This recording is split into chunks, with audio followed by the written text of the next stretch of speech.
welcome to Praise of Folly. This is episode number 7. I'm Keith Preston. I'm the guest host this evening, and we're going to be talking about economics. We've got several interesting guests here. We've got Eugene, and I really hope I'm pronouncing your last name correctly. Is it Monsalvant? Monsalvant, yes. Okay. If you don't mind me asking, what is that? Is that Russian, or what's the etymology on that? Why, it's a pseudonym. It's taken from Wagner's opera Parsifal. It means holy mountain in sort of French, mont, salvat, salvation. Okay, great. Well, Eugene is an interesting fellow. He's a scholar of National Bolshevism.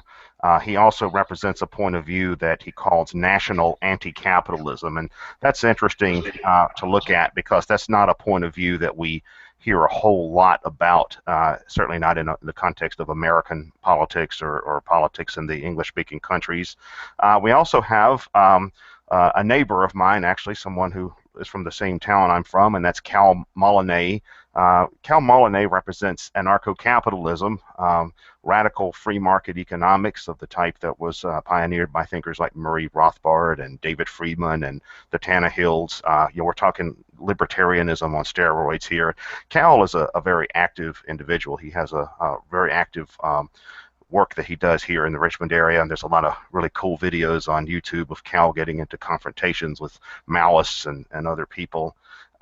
Also, we have our normal host of the program, Mr. Todd Lewis, and Todd has done some work with me at Attack the System, and I've come on his program a number of times now, and Todd represents a type of Christian distributist outlook, a type of paleo-conservatism that's influenced by thinkers like G.K. Chesterton and Hilaire Belloc. I guess getting into our discussion, Eugene, let's start with you. What exactly is national anti-capitalism, and how would National Bolshevism relate to the concept of national anti-capitalism? Because I think probably to American listeners, national anti-capitalism sounds somewhat unusual, and National Bolshevism sounds really unusual. So what does all of this mean? Well, it's a relation between, say, socialist economics and the national struggle. Now, there's a great quote by Arthur Müller-Vandenbroek, the great German conservative revolutionary, where he says, every people has its own form of socialism. So National Bolshevism is not going to be an American form of socialism. It originated in Germany, and it was developed in Russia. So I've done work translating a lot of that, but I don't think it's particularly relevant to the anti-capitalist struggle in America. So I think that when we're speaking of American national anti-capitalism, we have to look at people like Jack London or Dennis Kearney, people who were against mass immigration, but who were also for this idea of American national identity. And we have to look at what American socialism would be. It would have to hearken to American tradition, so have to involve, like, say, workers' direct democracy, decentralized control of the economy, localism.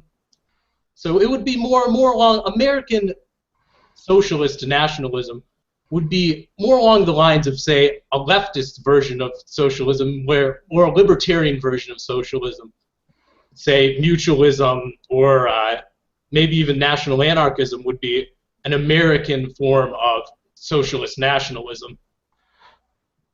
Well, I was just thinking that a lot of what you are saying sounds a lot like the left. It sounds a lot like left-wing anarchism. Cal, I suspect you probably disagree with everything you just heard. What is anarcho-capitalism, or do you even consider yourself an anarcho-capitalist? Because I know there's distinctions to be made between, say, libertarianism and anarcho-capitalism and voluntarism. How would you define your own outlook? So I started off as a free market anarchist. So I don't consider myself a libertarian. But of course, free market anarchism is synonymous with anarcho-capitalism and voluntarism and agorism in those respects. I didn't hear about anarcho-capitalism until much later, after starting the organization here in Richmond, and find out that there are other people out there that also find value and consent with the interactions with others, and to be against tyrants and political rulers in the state. So, would you consider agorism and voluntarism and anarcho-capitalism to essentially be variations of the same idea, or are they something separate? Yeah, I find it to be around the same idea. Same idea. Okay, so as far as the things that you just heard Eugene say, what would you most disagree with that Eugene has said so far? I guess from there, I need to understand what his definition of certain words would be, right? In that regards, of he's talked about national anarchism, which I find to be kind of in two words don't really kind of go hand in hand. Kind of implication of a state, which would kind of be what left anarchists would advocate for, right? In their campaign for a minimum wage, would require a state, especially a police state, to enforce one in which that they are heavily supposed to be against. So I'd have to know what his definition of socialism is in that regards, and capitalism, better understand. Okay, well, since Todd earlier asked me to give a general overview of some left-wing anarchist economic ideas, we had another fellow who was originally scheduled to be on the program and wasn't able to make it. My own positions on economics are fairly eclectic and perhaps eccentric by many people's standards, but I consider myself to be a kind of, you could say, a free market socialist anarchist, in the sense that I don't really have any problem with markets. I don't really have any problem with voluntary exchange, and I admire the libertarian tradition associated with people like Murray Rothbard, and before him the 19th century individualist anarchists. And at the same time, I also admire the left anarchist tradition. I admire thinkers like Pierre-Joseph Proudhon and Peter Kropotkin and Mikhail Bakunin. And in terms of my own economic outlook, I tend to be more of a decentralist first, or an anti-authoritarian first, or an anarchist first. And I'm really in favor of people organizing, however, whatever kind of voluntary economic arrangements they want to have. Now, of course, there's always going to be a debate about, well, how voluntary is this or how voluntary is that. There are socialist anarchists and anarcho-communists who say a hierarchical capitalist corporation really can't be voluntary because there's a boss and there's authority. And the other side of that is, well, anarcho-capitalists will say, well, if somebody wants to work for a mass corporation, what's really wrong with that? And isn't it authoritarian to say they can't do that? And to the degree that there are conflicts of that type, I really am sort of a pan-decentralist, in the sense I say, there can be ANCAP communities, anarcho-capitalist communities for people that believe in anarcho-capitalism. There can be anarcho-communist communities for people that believe in anarcho-communism. And national anarchism is the idea that on one hand you affirm the idea of identity in the sense of nations or tribes or ethnic groups or cultures or whatever, but deny the state. For example, a lot of the American Indian, Native American people, I suppose, could be considered national anarchists in a way, because they have their own ethnic and tribal and cultural identity that they affirm, but then at the same time they're not really a state in any formal sense. So there's a ton of different types of anarchism, and I identify as an anarchist personally, and I'm sort of a pluralistic anarchist, and I'm interested in critiques of the state from all sorts of different directions, and I'm also interested in critiques of other types of authoritarian institutions or hierarchical institutions. I suppose that's the left end of my thinking there. I get a lot of criticism from the left anarchists for being a fascist, and a lot of criticisms from the right for allegedly being a Marxist, but I'm not really any of those. Just sort of a pluralistic, radical, decentralist, pan-anarchist. But I am interested in this idea of how big business and big capital are interrelated with one another. I think that's a point of view that really needs to be explored more. And I think that of all the different ideas that at least some of the brands of left anarchism bring to the table, that's really the main idea within left anarchism that I find interesting, the relationship between big capital and big business. I tend to look at modern democratic capitalist, statist, whatever societies as being sort of a continuation of feudalism in the sense that, instead of the king, we have the president or the prime minister. Instead of the aristocracy, we have the corporate and banking elite. Instead of the theocratic church, we've got the media and the educational system that disseminate dominant ideologies. And then we've got this whole range of the power elite generally. We've got the state, the banks, the corporations, the military, the police, the media, the educational institutions. So I'm really more of an elite theorist than I am a strong adherent to any one economic philosophy. And I think elite theory is something that really needs to get more attention. It's an interesting body of ideas. But let's turn the conversation to Todd. Todd, the term distributism to a lot of people sounds rather awkward in terms of something to say. It's sort of an awkward word to pronounce. What is distributism? Yeah, distributism often conjures up socialism and redistributing things. But what it comes from is the Aristotelian concept of distributive justice. Each person should get their own deserts. That's sort of the root for where the word comes from. But distributism, basically, one of the positions that I've found, a very nice, concise account of it is that you have, on the one hand, capitalism, which tends to be more individualistic. Individuals own the means of production, own property, own capital goods. Then you have, on the other hand, a more collectivist position like Nazism or communism, where either the nation or the workers, whatever, own the means of production, and capital and so on.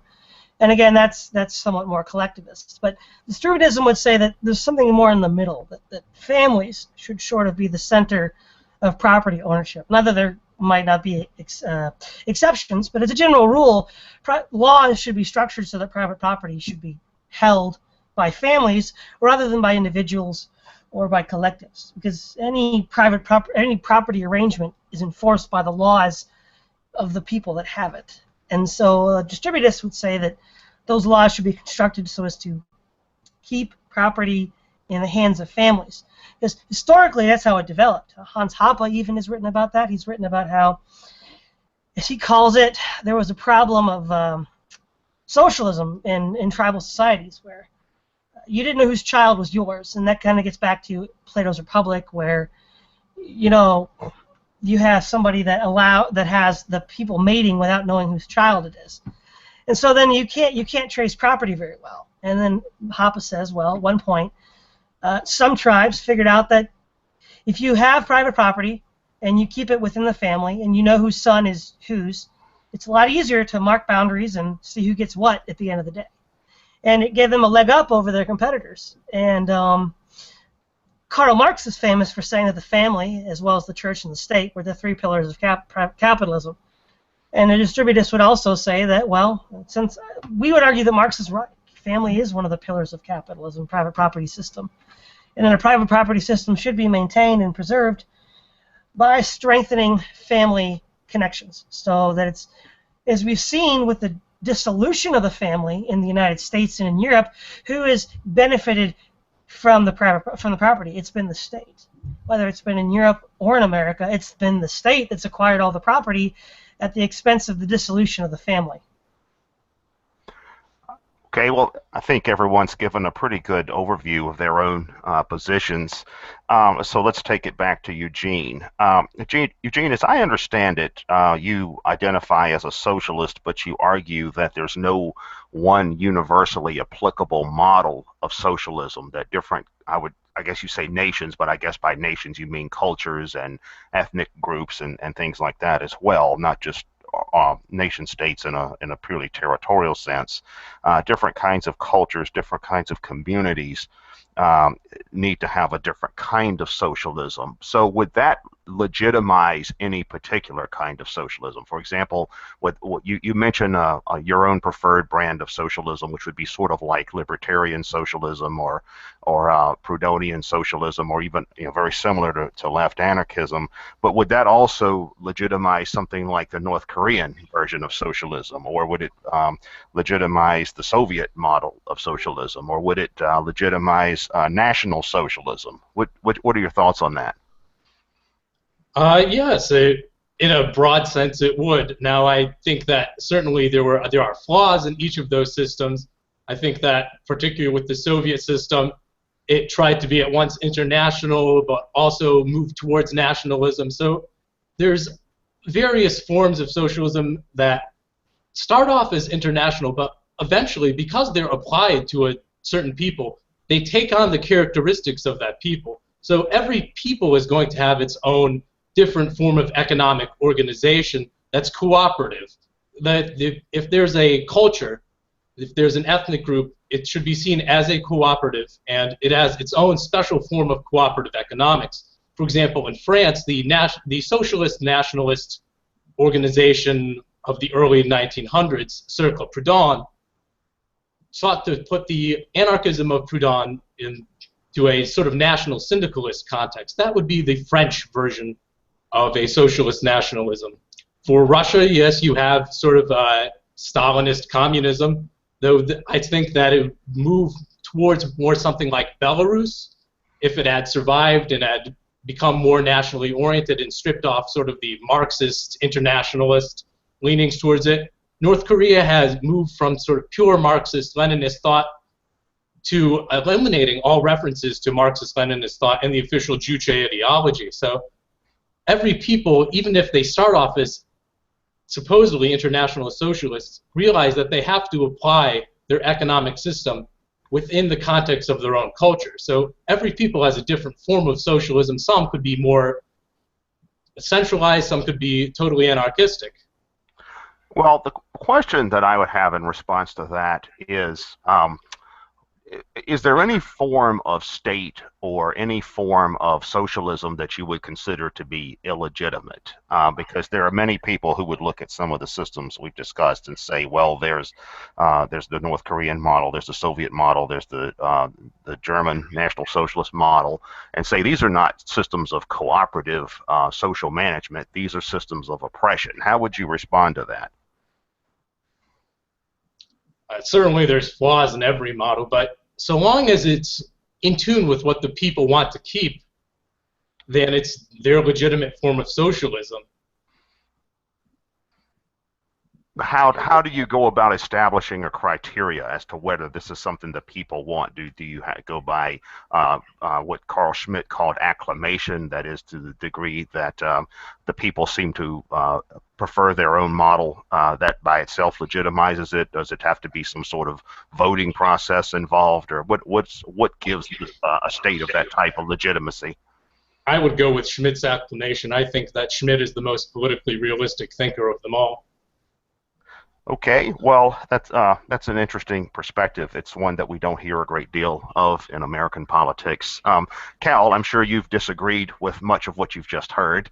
What would you have to say in response to this idea that, I mean, first of all, I know you're not a socialist. You would fervently oppose the idea of socialism, and you would probably disagree with just about everything Eugene said about socialism as a legitimate system of social organization. So what do you think is wrong with what Eugene has said or outlined? I guess the areas in which he's saying that socialism is cooperative. There's no, I guess, factual evidence to show if any of these socialist countries, ideal or North Korea or anywhere in the world, to show a contractual relationship with government to show that it is consensual and not coercive, right? When you talk about the people, instead of this, every time I ever hear the word "the people," yeah, communism and all that sort of stuff kind of brings to mind. And so there's no factual evidence to show a contractual relationship with government with any of these people.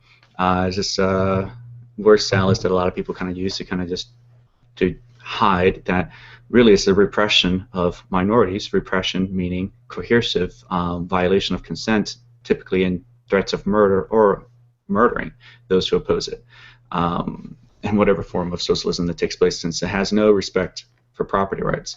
And I guess addressing that, and you were mentioning that in terms of pan-decentralist or pan-anarchism, I find that you can't really, there are no such thing as ANCOMs in an anarchist world, because necessarily if they want to say that they want to live side by side by a free market anarchist organization or tribe, they must necessarily then respect property rights and for that to occur.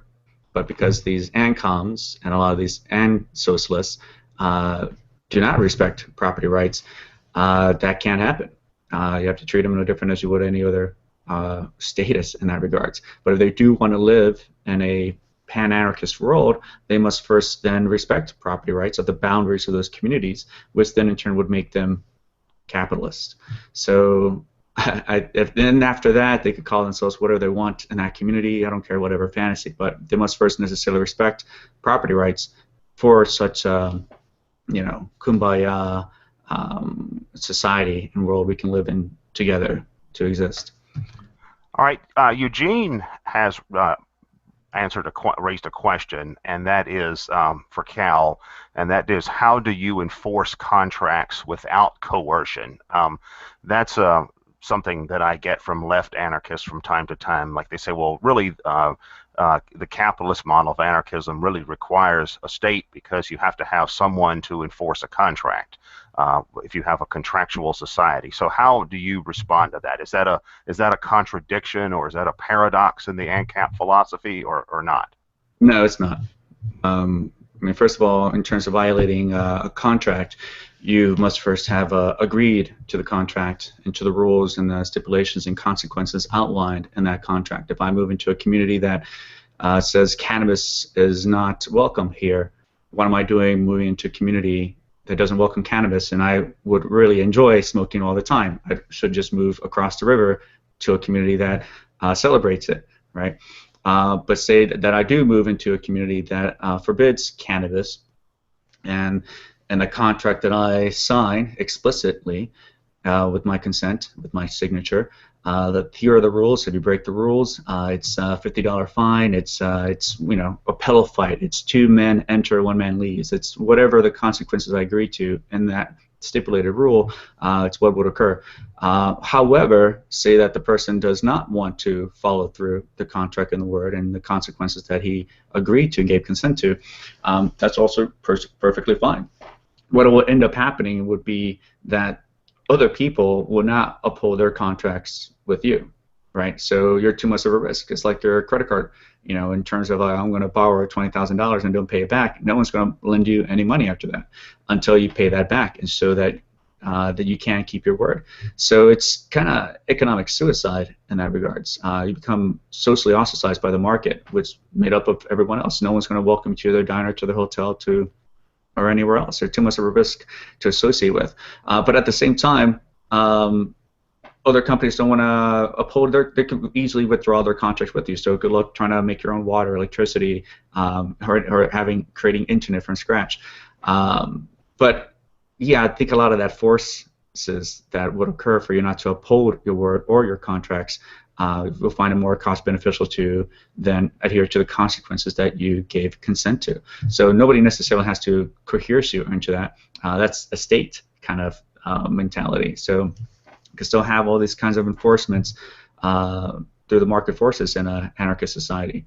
The last thing I want to put in there is, in the event that you don't care, that's fine. In the event that you find yourself to have a dispute with someone else, of a conflict of any kind of nature, the courts are going to tell you, well, we would love to help provide you arbitration services, but first you must fix the problem with that contract that you broke before we can engage in helping you out.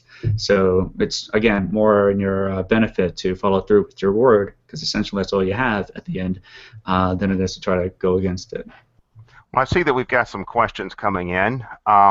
Okay, Todd, it's your turn to speak, and I see that you have some questions. I believe you'd like to ask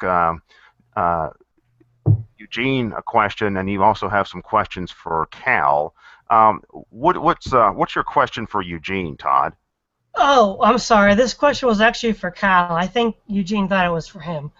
But if Cal wants to answer, if Eugene wants to answer, he can.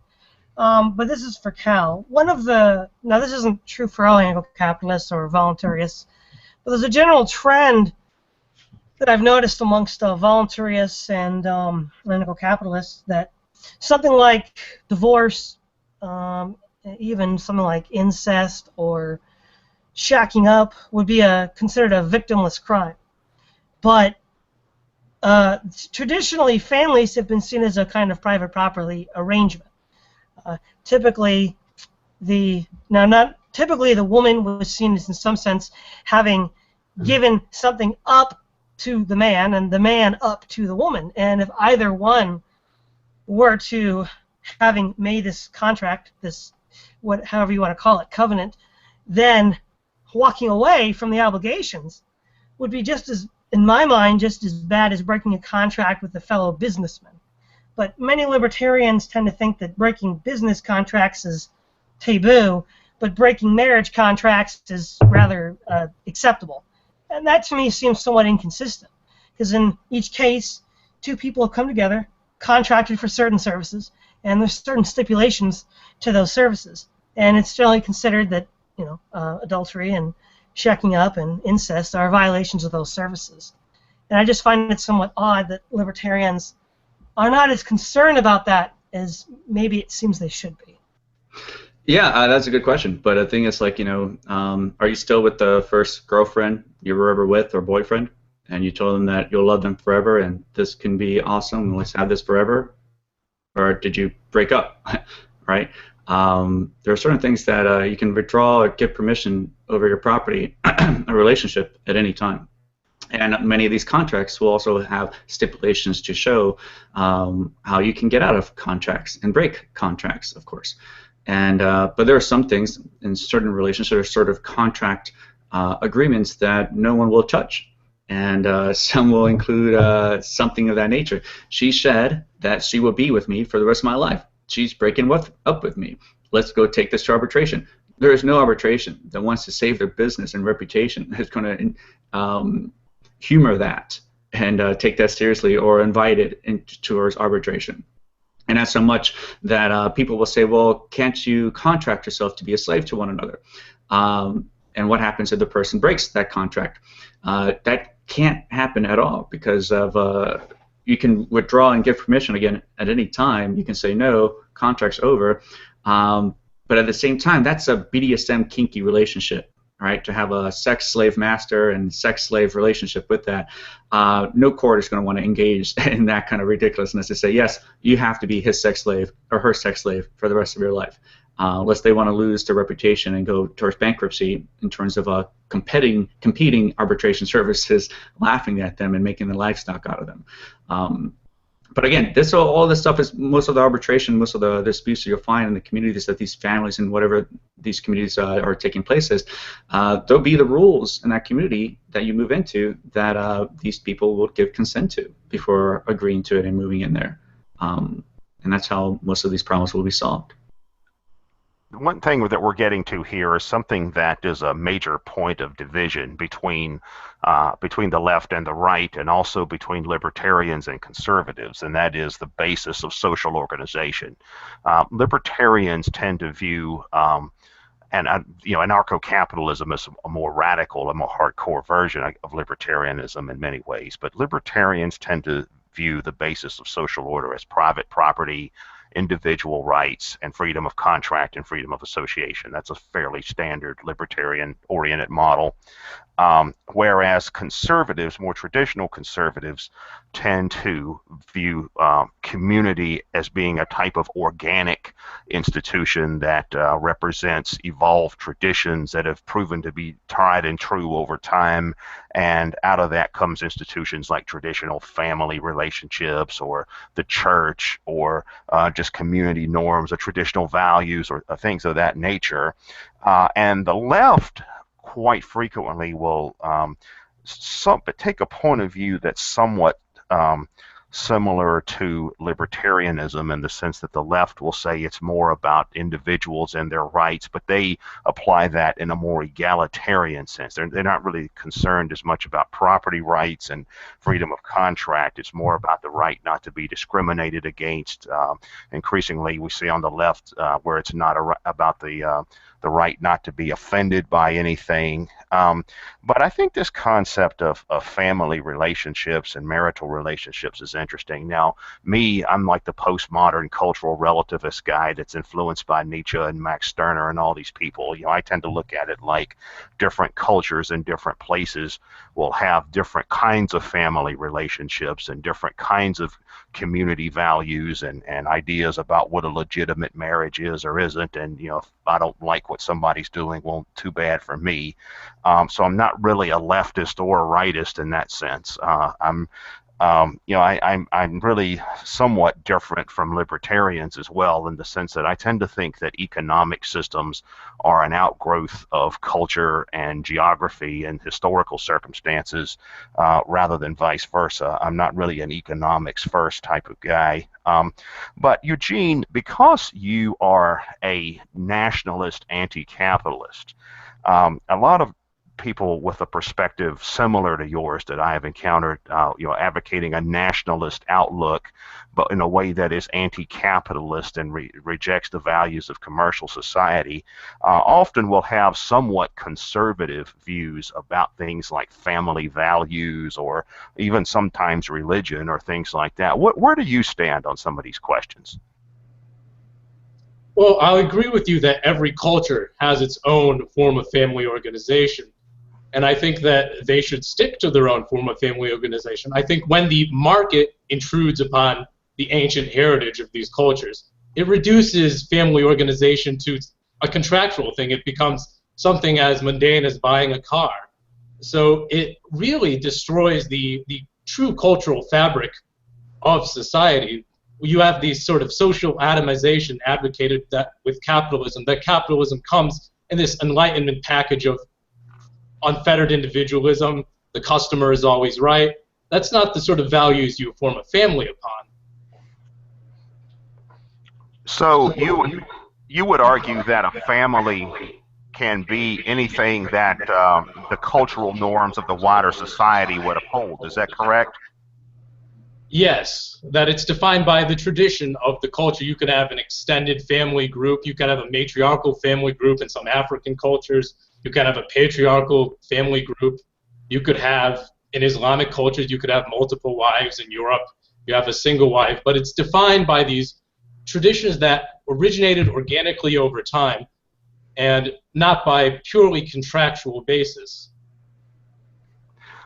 Todd, what do you have to say in response to that? Because I know you come at it from a conservative Christian pro-Western civilization perspective, and I guess that you generally believe that the idea of a marriage as a one man, one woman, and that kind of thing is the appropriate family model, or maybe not. I don't really know what your views are on that. But where do you come down on what Eugene has said?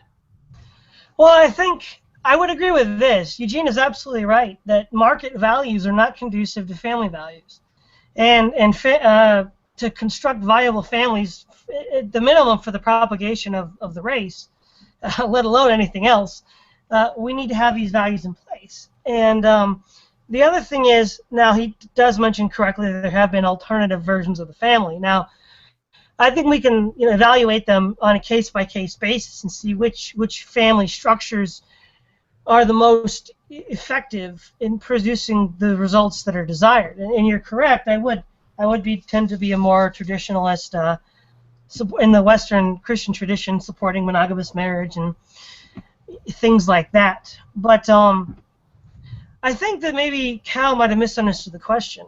He mentioned sex slaves. Well, I don't think anybody would consider "till death do us part" a sex slave contract.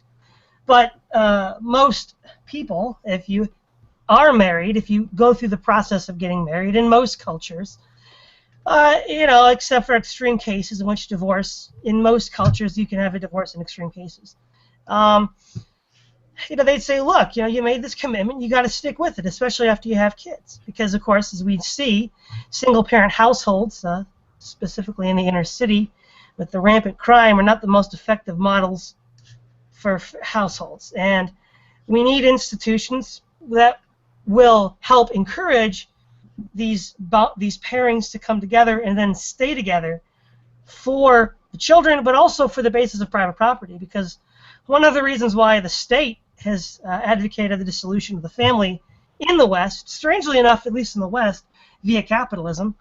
We just lost Cal. He should come back soon. Is because they want the property themselves. And the way they do that is they break up families so there's no one to inherit it. I mean, the inheritance taxes in this country are crazy. And so, yeah, I would say that markets have a place, but that's for the provision of our necessities of food, clothes, and shelter. I don't believe the market is God, and I don't believe that we should let the market dictate all our other social arrangements. Our other social arrangements, I believe, should impinge upon the market, and the market should learn its place. One thing that I think is interesting listening to this conversation is to compare the views of Todd and Eugene on the question of the state. Todd is not an anarchist. And Todd, I guess, defines himself as a traditional conservative with distributist leanings in the economic realm. Eugene describes himself as a nationalist, but because we have two anarchists on this discussion, and I would like to ask Eugene first, and then I'll ask Todd as well. What gives the state legitimacy? I know Eugene earlier affirmed Carl Schmitt's idea of acclamation, but I'd like to throw this idea out for a moment. What does give the state legitimacy? Like, what does a state have to do to not be legitimate, to lose its legitimacy? What are your thoughts on that, Eugene? What does a state have to do to lose its legitimacy? I suppose the old Chinese idea about the mandate of heaven. When things start falling apart and there's a rebellion and somebody overthrows it, then it loses its legitimacy.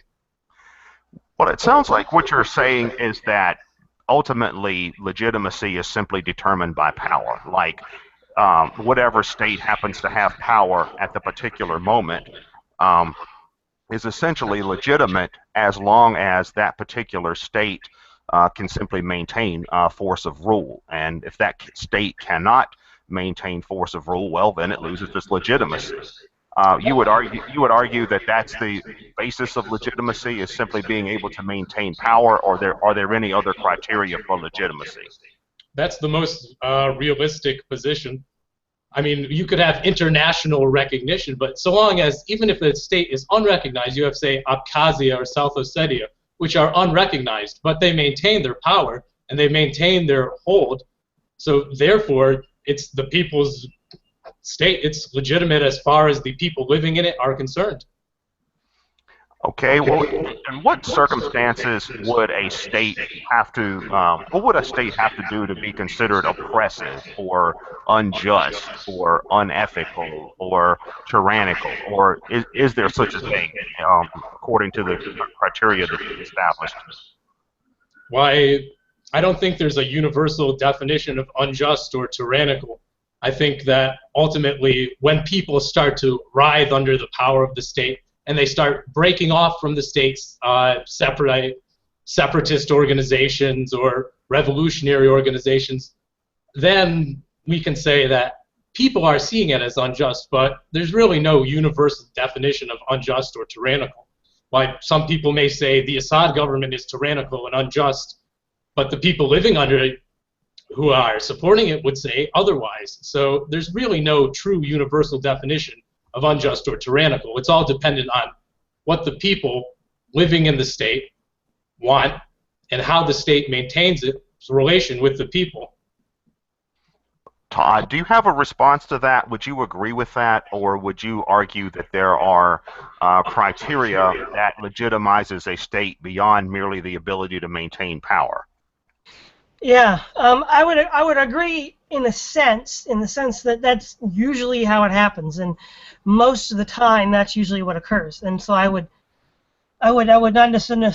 disagree with the sort of prognosis. That's exactly what happens. But I would say that the state, again, is a kind of a messy definition, and since it's really beyond the scope of this podcast, I'll just keep it simple. What I'd say is this: is that We heard earlier tonight how Cal would also seem to think that, say, anarcho-communism is a kind of statism.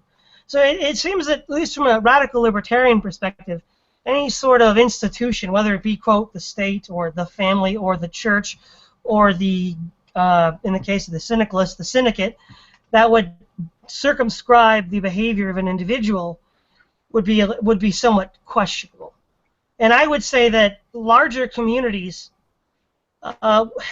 there's kind of a tension, right? I mean, you can't live, the individual cannot have all of his decisions made by some authority above him. But then again, no man is an island, as Aristotle pointed out. We all live in communities. And the needs of a community also are important and sometimes can overweigh that of an individual. So for example, you know, let's say somebody lives an unhealthy lifestyle and is full of contagions. And he just decides, because, you know, he doesn't care about other people around him, that he's going to be unclean and sort of just, you know, be in a place to infect other people. You know, community could say, hey, watch it. You're gonna have to make some changes here, because you're going to infect all of us and get us sick. So there's a kind of tension between his free choice and then the responsibility of the community over him and then him to them. And so I would tend to agree that there are cases when the community can override that an individual's desires. But again, it's somewhat case by case, because sometimes it can be justified and sometimes it can't. Okay, well, I know Cal probably disagrees with much that has been said here. Once again, I know you want to talk about the family first and then the state. So what are your responses to things that have been said thus far? Okay, so remember talking about the family. That raises a lot of interesting points that I think traditionally the family is mostly just made up of tall children raising small children. And a lot of the good points of the family in terms of rituals are very important, tribal rituals especially, have been infected with a lot of statism in terms of the areas in which they view their children as something that they own, right? So there's a lot of government laws that says until they're 18 they can emancipate themselves, or under other rare conditions. But no one, so that comes under this kind of traditional, right, family viewpoint that you own other people, that you own your children. Instead of that you're there as a steward, there to guide them into this life, not to make slaves of them. And of course that comes with a lot of other areas that should be that should draw to suspect and to question in terms of a lot of these traditional family values, in terms of, like, here in the United States, a majority of the boys here are circumcision is genital mutilation. That is not a family value I wish to protect, uphold, or support, or promote, or in any way. Other areas in which assaulting children, and they call it spanking, right? A lot of other areas in which they destroy the dignity of self-ownership of another human being, of people in general. So there's a lot of, I would say, messed up family traditions that need to be re-examined before, I guess we can call it something I would, want to advocate for. But there are some, other traditional family stuff that, we would want, right? Like family and marriage and all the good stuff that comes with that. But of course, the divorce rates here in the United States are very, very high, and you're always going to have a bad time when you bring in government into your relationship. So, especially in terms of marriage licenses and whatnot. So I find there's a lot of good aspects in terms of traditional family values, and a lot of negative aspects that need to be examined and take away and called out for the barbarian, nothing more than status barbarism in terms of that discussion. Do you want to go back into the state? Because I would define the state very easily as this a group of individual people who advocate for the initiation of force, the advocation of violating the consent of others. In terms of, like, we're talking about how these people necessarily want a state or are okay in these particular geographic regions, what about those who are not okay with it? What about those who feel different? Those states do not care. The states, it's the greatest good for the majority, but also the greatest evil for the minority. So though you can't really call it good or something anywhere related to that. Okay. Well, I think the bulk of our argument here gets down to the question of individualism versus collectivism. Todd, being a conservative, and Eugene, being nationalist, ultimately say that it's the interest of the collective that reign, and Cal, being an anarchist, says it's the individual that is whose rights must be respected. Because this is a discussion on economics, I want to keep it focused on that a bit, although all of these other questions are overlap with that, obviously. I mean, then let's define economics. How do you define economics? Okay, well, that's actually a pretty good question. Since you brought up the issue, well, okay, Todd, I see, wants to define economics. So what is economics, Todd? Well, economics comes from the Greek word oikos nomos, which means household law, which again is the distributist point here. Economics is a system that is historically understood. Well, again, Aristotle would have defined it as this: the system that meets the needs of the family to sustain it in its daily life of food, clothes, and shelter. And again, household oikos is the Greek word. And so the idea that economics would serve the interest of the individual at the expense or ignoring the family is, well, not only historically questionable, but etymologically contradictory. Okay, well, Cal, what is your definition of economics? Very simply, study of human behavior, right? The effects of those who pursue their self-interest in the market, and the market is made out of the spontaneous order that arises when people voluntarily interact with one another, from which we can provide many effects that occur from such interactions, especially status effects and that cohesive involvement of those interactions. Okay, well, Eugene, let's turn the conversation back to you. You probably, of the four of us, are probably the most centric. What's your definition of economics?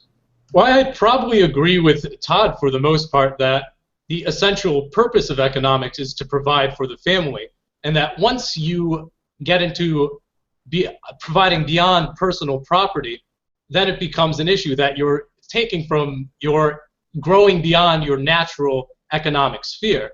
I would support the idea of, say, private property, home ownership, a family farm, a family business, but once you go beyond that, it becomes an issue of the cooperative. And so I would agree that for the smaller economic functions, we can have private property as personal property. Just real quick, it's true that Hannah Arendt made a similar distinction. She was a famous Jewish anti-totalitarian thinker of the 20th century.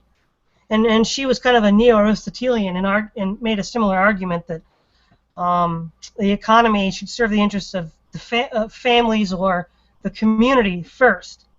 I don't know if she would quite go. She was kind of also a socialist, so I don't know how much she valued the family, but she had a kind of Aristotelian interpretation of those things. I would say that the interests of the family should be served economically first. And once those needs are met, then other needs can be met, but those other needs cannot contradict or harm the main interest there. So just for that. Well, Eugene, in your formulation of how society should properly be organized, do you consider the nation or the state to be the primary unit of social organization, or would you consider something more than that to be the primary unit of social organization?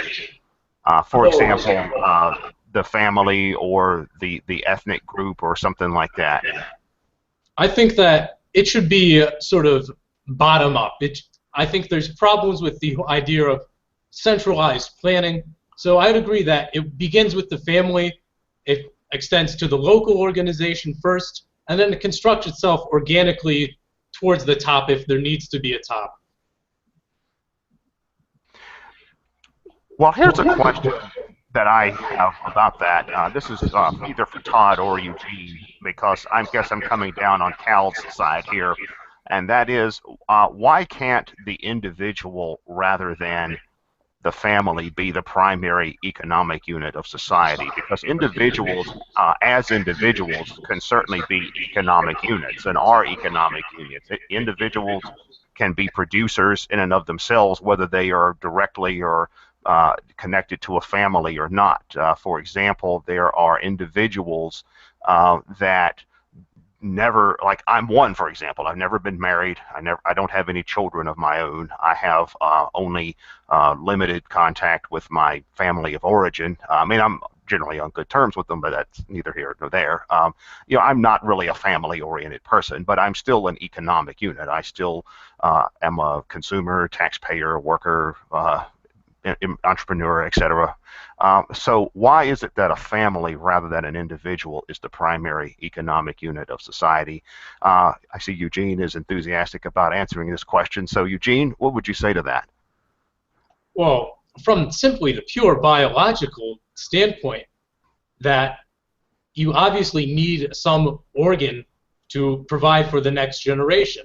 And then you need, even if you're not concerned about, say, that you need some organ of socialization. So it's both a biological, pure materialist reproducing the people required to continue one's life work, but also it's a basic cell of socialization. The first idea of the law of social order comes from our parents, from our very basic socialization within the family.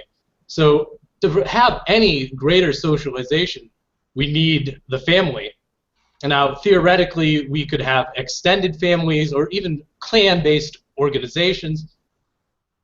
I mean, even if we could go towards the idea that you could have some sort of national nursery or something, that is going to be very hard to organize, first of all, and I think children respond better to people who are their own flesh and blood. It's simply the extension of organic society, and to refigure that is going to be, one, very complex, very economically costly, and we don't know the social consequences of it. We can't simply atomize something that we've had for millennium in favor of some grand experiment in reorganizing the family. We had this with the early Soviet Union, where they wanted to do away with the family, and that proved to be a horrific disaster that was corrected by Stalin, who said, let's go back to the traditional family, because it was leading to these mass orphanages. Kids were running around rampant in the years following the Russian Civil War.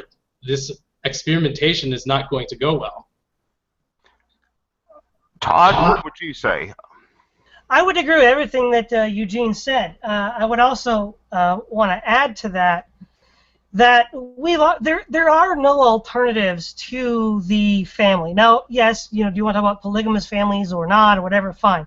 But the historical view of any modernist attempt to abolish the family, whether it was in the Soviet Union or anarchist communes in the United States, I'm thinking like New Harmony in the 1820s, or even the United States welfare scheme where they they cuckold husbands in the black family, helping create conditions in the inner city. It's just the fact there are no post-family alternatives. Many of them have been tried and none of them have worked. And the sort of pathologies that develop around, as he said, the children that grew up in Soviet communities, the children that grew up in the inner city, the children that grew up in some of these utopian anarchist communes of the 19th century. There's really on a practical level no viable alternative. And I agree with Eugene that single individuals are sort of dead ends. It doesn't necessarily mean they're not economic actors. It just means that their needs should not be prioritized. The needs of the family should be prioritized, and then their economic needs should be met. They just shouldn't be the primary consideration. I think in many ways libertarianism kind of puts the cart before the horse in that respect. Well, I'd like to ask Cal a question, and that is, this is a question that gets put to libertarians and ANCAPs quite a bit, and that is, I've heard a lot of people, left and right, say, well, libertarianism or an anarcho-capitalism or whatever would be fine if everyone was a healthy 30-year-old. But they'll say that in a world where there are children and old people and sick people and disabled people, it just doesn't work because children can't just be actors in the marketplace and contractual agents to social agreements. And what about people that are unable to care for themselves? Doesn't that become a community responsibility or collective responsibility to care for people who can't care for themselves? The argument that, like, again, some people left and right will say is that it can't just be about the individual. For example, Milo Yiannopoulos, he's a libertarian, kind of conservative, kind of contrarian guy. But I once heard a speech by him where he was saying he was talking about the welfare state, and he says, well, he's a gay man, and he says, as a gay man, I don't really care about children because I'm never going to have any, so I don't really want to pay for a welfare state that's going to take care of children because that's just not my problem. What would you say, though, Cal, to this view that there's somehow this collective responsibility to when it comes to things like children or old people or disabled people and issues like that? Because that's something that gets thrown at libertarians and anarcho-capitalists quite a bit. I guess taking care of older people. I mean, you look at the way how friendly societies in the past, before Lyndon Johnson's war on poverty, war on people, was brought about to help those issues, right? So you had a lot of mutual aid communities out there that provided unemployment insurance, health insurance, pensions of all kinds in terms of helping each other out. And yeah, it's difficult these days to kind of help other people when nearly half your income is robbed at gunpoint, right? When you have to work over a third of the year to sustain yourself, and that 1/3 goes towards taxes. So yeah, there's I mean, if we want to help a lot of these people, there should first be a foundation of respect for every individual, regardless of how tall or how small or how old or how young they are. And that's not to say, of course, when people ask, what about old people, what about children? It's an implication then of asking that there are people who care about others, and you can do a lot more in helping others when a lot of your income isn't robbed to begin with. You look at philanthropists, Carnegie, who gave over 1,000 libraries, and there's a lot of philanthropists out there that could perhaps give a lot more if most of their income was not robbed to begin with. I think the largest philanthropist is Bill Gates, for example. But in terms of old people now, right, in terms of Social Security, that the young are right now, there's no respect for the young. They're forced to be provided as collateral for Social Security for something in which they're forced to pay into, that when it's time for them to retire, there'll be nothing left for them. So in examining, I guess, some of these questions, we should kind of examine how they are provided today and how it works under statism and it doesn't. We talk about the family unit, and the last thing you want to do is involve a government that kidnaps your kids, holds them hostage in a prison for 12 years of their lives, for thousands and thousands of hours through indoctrination. That kind of disrupts a lot of the family. This is a daycare center unit away from the family unit that should be there. The mother should be there. The parents should be there, guiding the children throughout their life and teaching them. Homeschooling, all right. So yeah, I find, again, a lot of the problems in which these solutions could easily be found by removing government out of the current situation that causes a lot of problems for these particular individuals. Well, I see Eugene has raised an interesting question in our chat thread, and the question is, what's the difference between being forced to pay taxes versus being forced to pay rent? And this is an argument that actually goes on a lot between the socialist anarchist and the anarcho-communist on one hand, and the anarcho-capitalist libertarian anarchist on the other hand. One side says, well, it's the state that imposes force and extracts revenue by means of tax collection and things like that. And the other side of it, the left anarchist or socialist anarchist side, says, well, yeah, but doesn't a landlord do the same thing? So, Cal, is there a difference between being forced to pay taxes versus being forced to pay rent? Yeah, one's coercive, the other is consensual, right? In terms of taxes, there's no factual evidence to show a contractual, consensual relationship with government and the taxation that they enforce onto everyone, that they bind the future children into, right? So whereas renting, there is a contract. I can show you my contract with my landlord, with the tenant agreements that we have, that I will pay such and such. Here's what happens if I don't. Here are the consequences. Here's all the ways we can find arbitration. Or, that's consensual. This doesn't appear out of nowhere like magic, and all of a sudden I find myself in a renting situation that I did not give consent to. So yeah, that's that. I mean, it's anything that you would rent or borrow, like renting a car or renting equipment, renting space, time. These things are contractual. These things are consensual, whereas taxation is not. You must. You have no choice. No freedom of economic choice to say you want to help the poor or you want to fund war. It is robbed from you, and if you resist, you will be thrown into a cage. Okay. Well, I see that Todd has an interesting question. Does a relationship need to be voluntary in order to be just? That's a number of different things we could do with a question like that. For example, most everybody would agree that some forms of involuntary relationships are unjust. For example, slavery, I would guess most people think is unjust. Coerced sex slavery of the type we were talking about earlier, I would assume most people think is unjust, or maybe not. Maybe there's probably somebody somewhere who'd say it wasn't, but most people probably would agree that it is. There's also an issue that a lot of left anarchists, as well as some people from the right, raised as, what about when two parties to a contractual agreement have unequal bargaining power? Like a lot of the argument that left socialist anarchists make when it comes to corporations, landlords, banks, all of that, is that it's not an even relationship. They'll like Noam Chomsky, for example, is one of the most well-known exponents of this point of view. He'll say, well, there's no way you can really claim that, in his view, that workers and mass corporations have equal bargaining power. Or they will say that there's no way that big landlords and individual tenants have equal bargaining power. Or there's no way that credit card companies and banks are on an even playing field with an individual debtor or consumer. What would you say in response to that, Cal?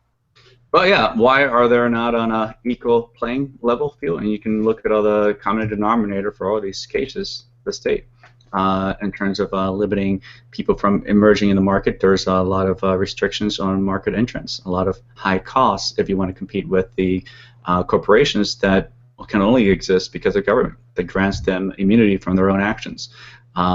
Same extension from immunity that judges enjoy, prosecutors enjoy, many political rulers enjoy, and so it's an extension of the state.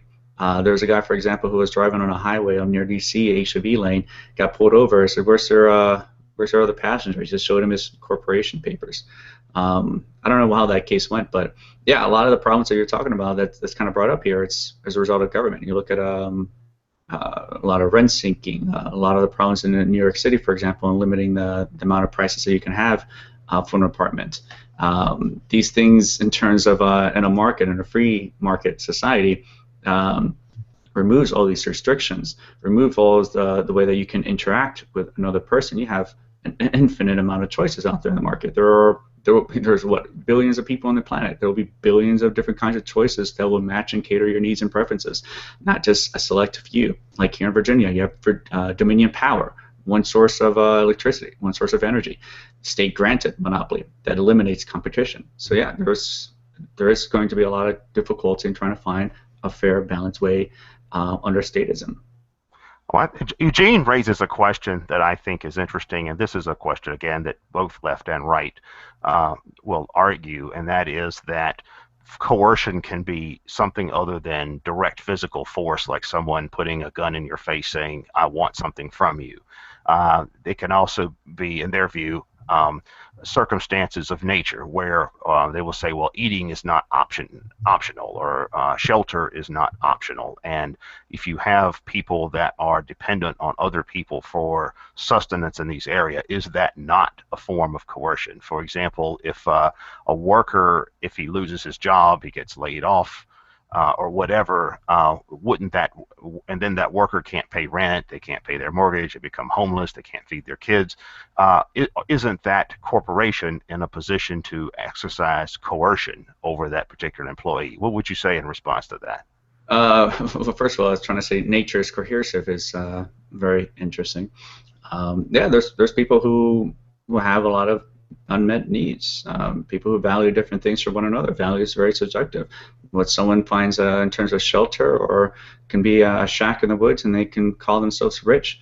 It's going to be different from a lot of people to the next. Some people don't need a T-bone steak to say that, yeah, I'm full in terms of sustenance. Some people are fine just getting noodles and ramen noodles and such. But of course, in terms of, they're saying that if a business relationship between someone is not working out and they want to divorce themselves from the relationship, where you're saying that that person then owes them more than that, right? In terms of, that kind of ties into abusive relationships that you want to separate yourself from. They're saying that they're now obligated to maintain a connection, a relationship with that person. It goes both ways. Employees can fire their employers, and as must the employers can fire their employees. But then this, a lot of the stuff kind of goes back towards how then do some of these communities help each other. You go back before the war on poverty in the United States that exacerbated the situation in which many friendly societies were formed to solve that very problem. Those people who become unemployed or in circumstances outside of their control into poverty were bounced right back up in these community mutual aid funds to solve those problems of unemployment issues.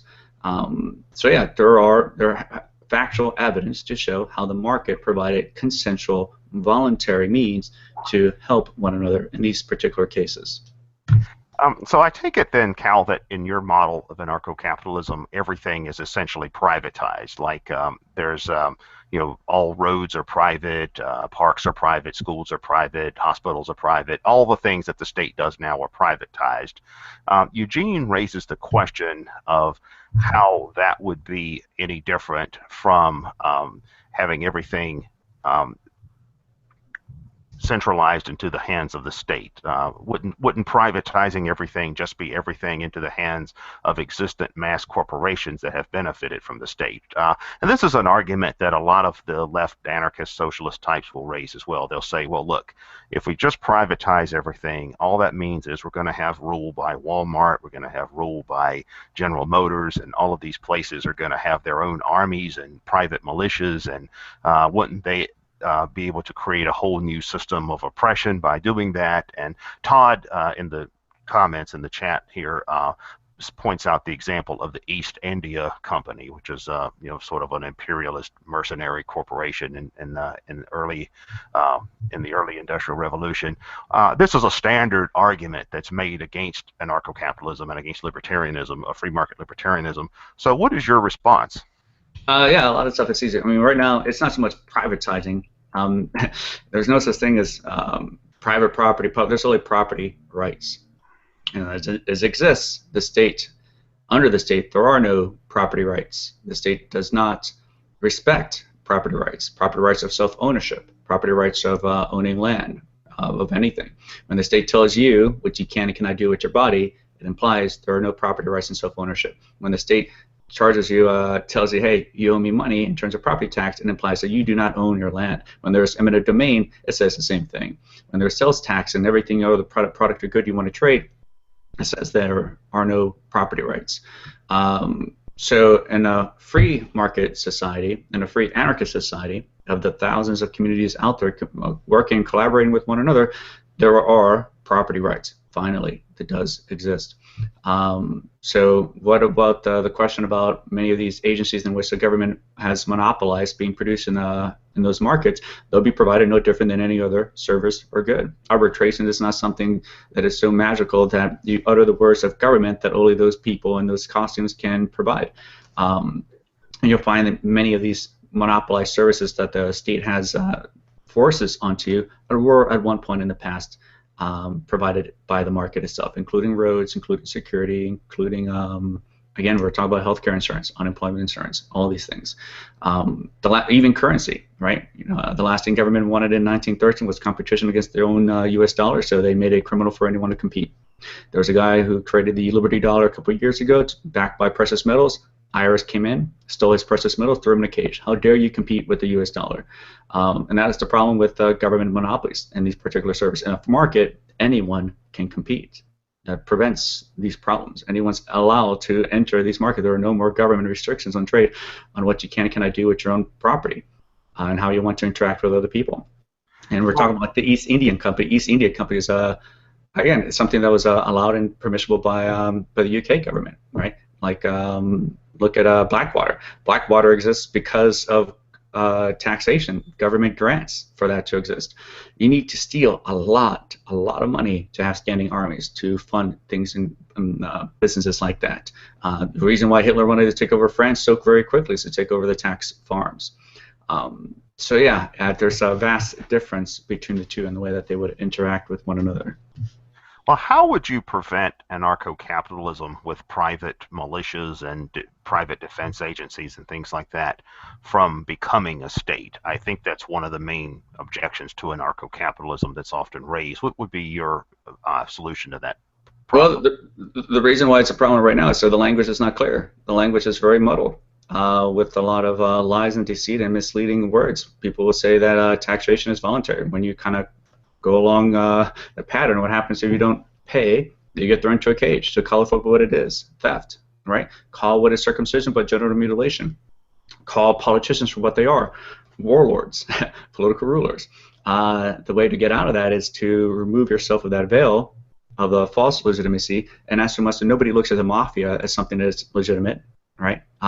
People know very, very carefully, looking in that viewpoint, that they are a criminal organization. They can't hide and mask themselves behind these words that kind of excruciate abstract and concrete concepts. I'll tell you that social contract is a real thing when it's not. And of course, when you indoctrinate the children of these families into many of these many years, yeah, they'll come out in a product to believe that, yeah, the falsehoods of these things. In a free society, the truth is out there. You can cut through the bullshit. You know that taxation stuff. You can't. You know that there are different ways to call it, like tribute. In terms of like American Indians here in the Americas, who also had statism as well. They also had mass genocide, human sacrifice, enslavement. They didn't call it taxes, but they called it tribute. But yeah, so calling and seeing through that bullshit and rising as a community founded on these principles that we've shared already against people who violate consent is the way to kind of move forward and to kind of prevent that sort of thing. Property rights kind of reign in most people's minds. You look at the situation that happened in the Bundy Ranch, and all the people came out there with the rifles and sniper rifles and everything. They had the most justified moral argument against the state at that point, and that's why government backed down. But the question you're mentioning, like what would prevent security companies from turning into the state? Well, if I'm in the business providing security and I have my board members here, and we're doing great because we cannot be in business unless we're producing profits, which is a signal that we're doing great in the market of the consumer's eyes. And all of a sudden, I want to change our market business strategy towards coercing people. Very quickly, the only thing people have to do is just move their mouse cursor to the right and click cancel, unsubscribe, and their source of funding goes away. Now they're stuck. Logistics on your own is a very difficult thing without a steady stream of funding to be coming through. And when all the organizations that are competing against you in terms of saying we could provide you better security has a heads up hearing that you are doing such a thing, all the companies nearby that used to be providing you the services of internet, of water, of those logistics services will cease their contract relationship with you, unless they want to be known that they are allying and providing resources to terrorists. And of course, you have contracts with other security agencies because we all have the same concern. What if one wants to go warlord mode? Well, great, we form an alliance to kind of knock him down and take him out. There are many voluntary militia groups that will go out there and reform, so it doesn't necessarily have to be contractual. I myself will join and take down these would-be tyrants before they emerge. And first moment that someone says, I will go out there and murder peaceful people, sign me up, I'll take them out. Well, it sounds like one thing you're saying is that an anarchist society would have to have a cultural foundation that was conducive to the values of anarchism. Like most people would have to agree that that statism, as traditionally defined, is a morally suspect concept or an oppressive or unjust, unnecessary concept, and that in that respect, then that would be a type of collective restraint against a new state emerging. Like just like in the United States, for example, we sort of more or less have this idea of freedom of religion. You know, you can pretty much belong to any religion you want to, or not belong to any religion at all. and the arguments are kind of on the periphery. Well, should we have prayer in state schools and that kind of thing, or does banning gay marriage is that a violation of freedom of religion or whatever? But is that what you're arguing, that a libertarian or anarcho-capitalist society would need to have a cultural foundation where the state has been delegitimized as an institution, just like most people today don't really believe in the divine right of kings, or they don't really believe that the emperor or the pharaoh was a descendant of the sun god or something like that? Is that more or less your argument? Yeah, people have to see the truth of the situation of the world around them, of the existence of how the matrix of the state exists, and how, for the most part, in their day-to-day lives, they don't use statism or violence to solve their problems. The statists necessarily have misled them and towards compromising the moral principles away from what they would consider to be virtuous. Generally, most people I've talked to value consent with other people and in their own interactions. They've just been brought up through years of indoctrination of these government schools to brought up otherwise into participating in their own enslavement. A lot of misleading, a lot of lies that have been told. So yeah, it just takes conversations with other people to come on the same alignment and view, and that's how you eliminate such problems to begin with. All right. Well, Eugene has been posting away as far as the questions in the comments threads here, and some of these are interesting questions. He argues, how do we go from the state to anarcho-capitalism without privatization, and that he finds the idea of anarcho-capitalism to be very utopian. And couldn't the local mafia come down and shake you down and fight off competitors? And would there need to be something similar to the Maoist cultural revolution that destroys all social and cultural bases for anything outside of voluntary contracts? And I know to you those are probably fighting words, because I know how you feel about Maoists. I've seen it live on screen before. So what's your response to that? All right, so how do we go from statism to ANCAP? Well, you first recognize that only individual people exist in terms of a state, right? A state is made up of individual people who advocate for the initiation of force. So it's those individual people that you have to kind of reach out and connect with and have these discussions with. Here in Richmond, we've been doing this for coming up 4 years now.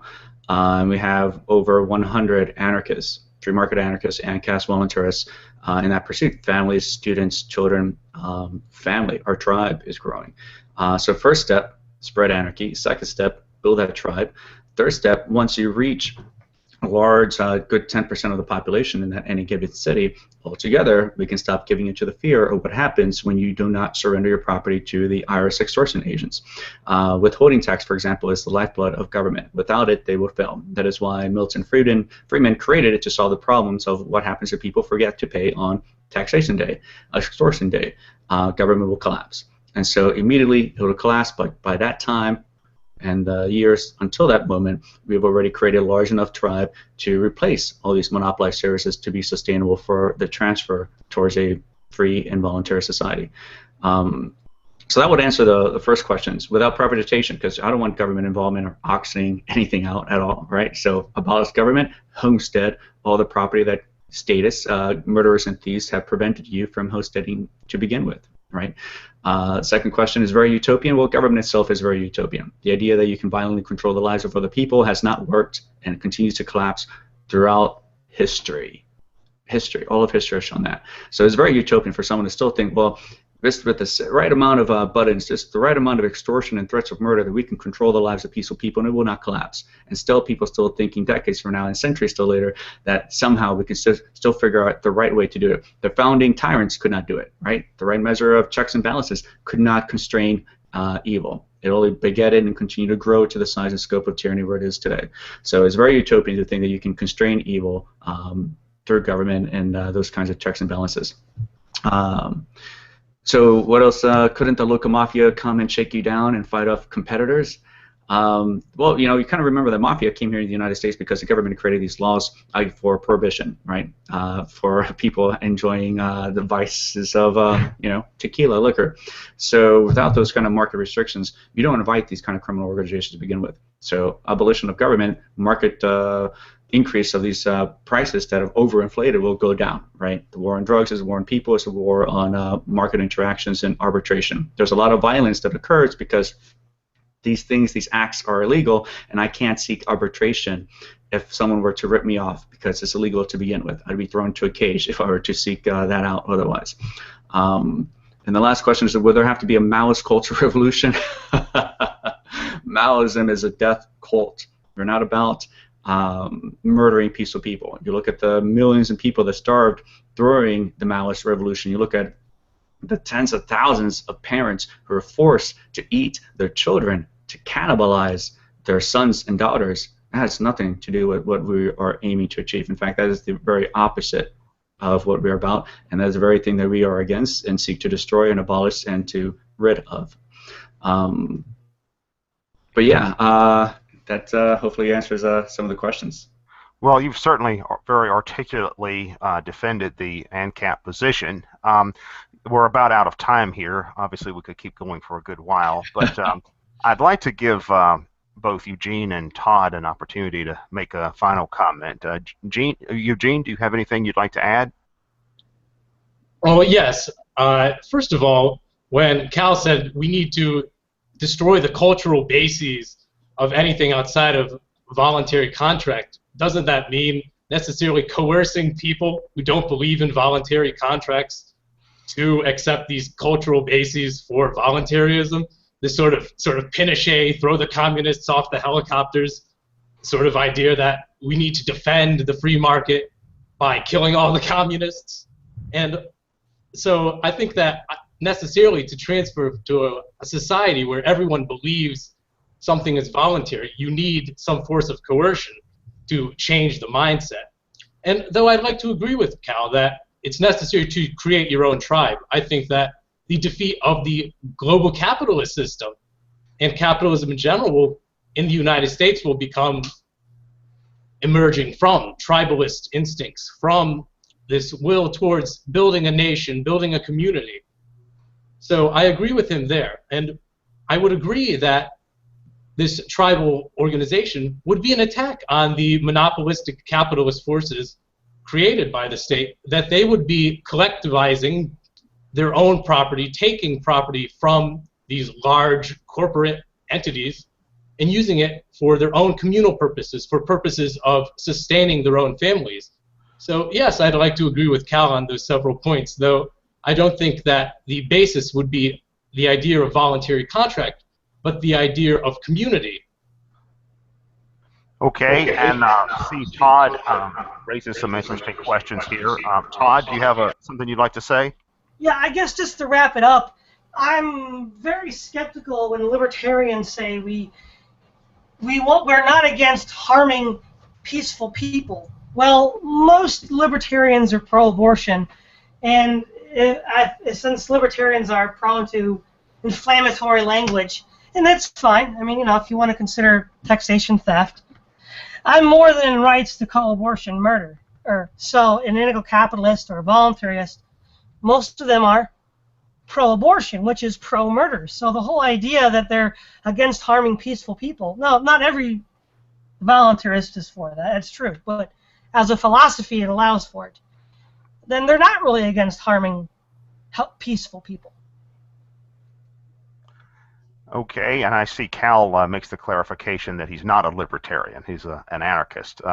As an anarchist myself, I actually make that distinction as well. I don't like using the term libertarian to describe myself because it ends up having this connotation of someone who is socially liberal and fiscally conservative or something like that. It's also been called liberalitarian. I don't care about any of that. But I think all of the points of view that have been presented this evening are very interesting, and I agree with elements of everything that's been said. I'm definitely in the anarchist camp. I don't really care much for the state, and I think the state really is just the mafia writ large. And in fact, Todd Lewis and I just recently recorded a podcast where I outlined some of my own approach to anarchism and what I think the state is and what I think anarchism is.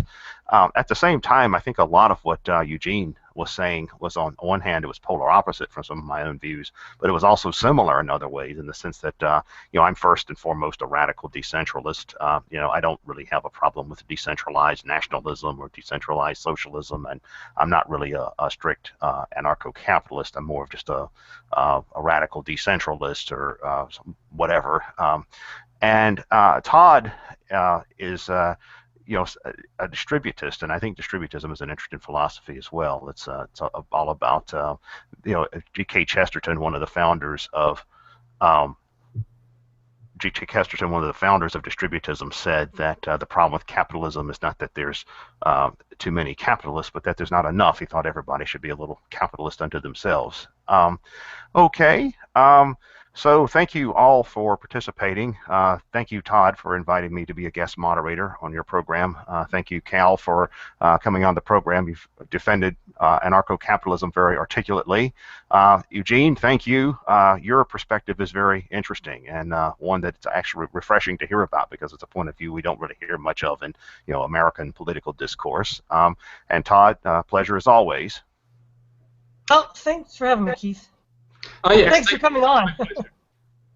Okay. And thank you guys so much for this opportunity. It's been a lot of fun. Okay, great. Yeah, great. Thanks for coming on, guys. Thank you. Take good care, guys. See you at the victory. All right, signing out. This is Todd Lewis from the Praise of Folly podcast. Have a good night.